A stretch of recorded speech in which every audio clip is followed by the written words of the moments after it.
The snow sparkles in the morning sunlight, and all is quiet at the Maine Wildlife Park in Gray. But not for long. The park's many wild residents are waiting for breakfast. Ready for breakfast? Yeah, he gets a mix of 3 different specialty moose grains. In the winter, the park is closed to the public, but Byron the moose and the other park animals still need caring for. The pumpkin is his favorite part. So every day he gets a gallon-size bag of pumpkin, and this is to support his digestive health. Jade Kanak is part of a small team that makes up the park's full-time staff. Together, they feed the animals, clean their enclosures, and plan for the busy season ahead. Byron lives in a special enclosure in the winter, but in the warmer months, he'll be moved to a larger space with trees. He loves wintertime. Oftentimes when it snows, we'll see him really running around his enclosure, enjoying the snowy space, kicking his feet around. The park is home to more than 30 species of animals that call Maine home, from large mammals like Byron to rare raptors like Elsie the golden eagle. So all the animals here are non-releasable. Correct. Our mission inside the larger mission is we do not want to take animals from the wild. We take animals that, for whatever reason, wide variety of reasons, cannot go back to the wild. Each wild resident has a story. Marilyn the bald eagle was struck by a vehicle and lost part of her right wing. Miriam the beaver was orphaned, then barely survived pneumonia while in rehab. Timber, the silver melanistic red fox, was an illegal pet. At Maine Wildlife Park, these animals have found a safe place to land. Our mission is not to provide an animal for you to look at, it's to provide a home for an animal that needs it, and we can use to educate it. That's how we kind of see ourselves. The Maine Wildlife Park started as a state game farm for ringneck pheasants in 1931 and has evolved over the years. In the 70s, pheasant rearing was phased out, and in the early 90s, the facility transitioned into a self-sufficient wildlife center. Many people don't realize this, but while the park is owned and operated by the Maine Department of Inland Fisheries and Wildlife, it isn't state-funded. It's solely supported by admission fees, grants, and donations. Superintendent Howie Powell has worked here since 2010. He started as a gamekeeper. It must be a very special place to work. Incredibly, and takes a very special, perhaps a touch odd person to work here a long time. It's very much it's not a typical career, it's more of a lifestyle / mindset. It's really cool to come here and be like, wow, I live among these animals. And I think that's a big reason to come. Sort of remember that the world is bigger than just the humans in Maine. Violet Mandrake visited the wildlife park on field trips as a child. Now she's in her second year working as an intern here and steadily gaining more responsibilities.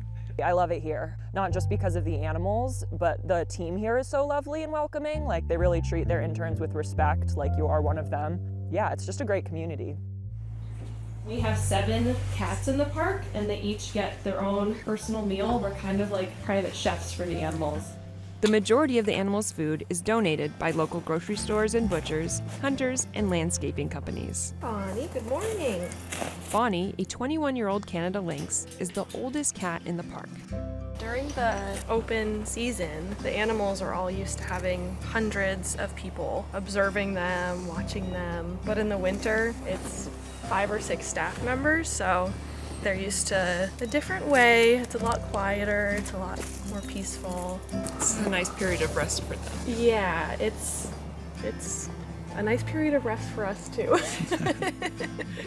The park sees over 120,000 visitors during the warmer months.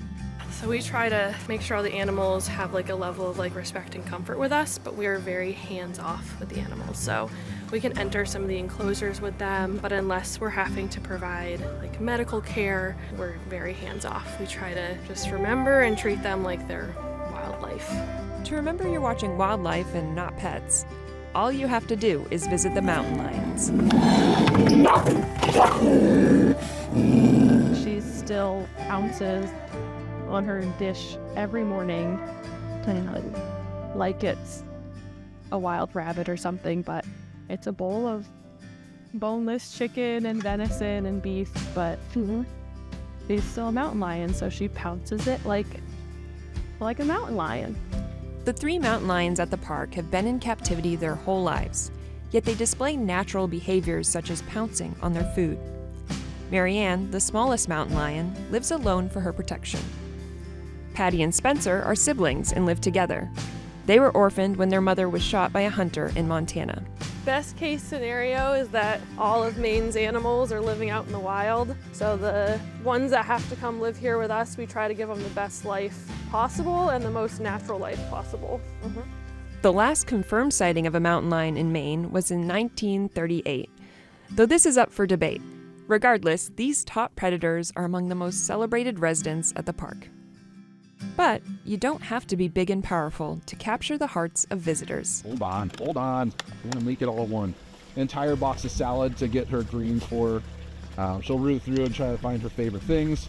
Miriam the beaver is entertaining to watch because she's often busy, well, being a beaver. Storing food, building her den, trying to dam up the outflow system, all the things that she does that we sometimes, this is gonna be work today. Yep. But it's great because we love seeing her do it, and just like all our animals, we like seeing them exhibit their natural habits. It's so rewarding to see them be able to do that. Miriam was named after a woman who loved the park so much that she volunteered as gatekeeper for over 30 years. Devoted volunteers are a key part of the operation.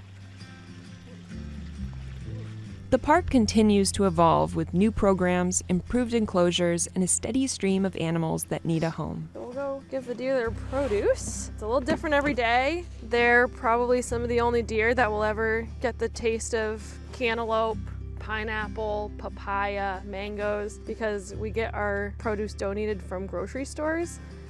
And in the last few years, we've really ramped up our education, where we are doing more school programs. Every day we do 2 keeper talks where we'll pick an animal for a day. Why do you think it's important to educate people that come here? Coming here allows them to see animals that they might not see in the wild. If somebody lives in downtown Portland, chances are they're probably not going to see a moose running around. But I think that being able to have that tangible view of seeing Byron, seeing Louie the black bear, seeing Maryland the bald eagle, it really puts into perspective why wildlife conservation is important.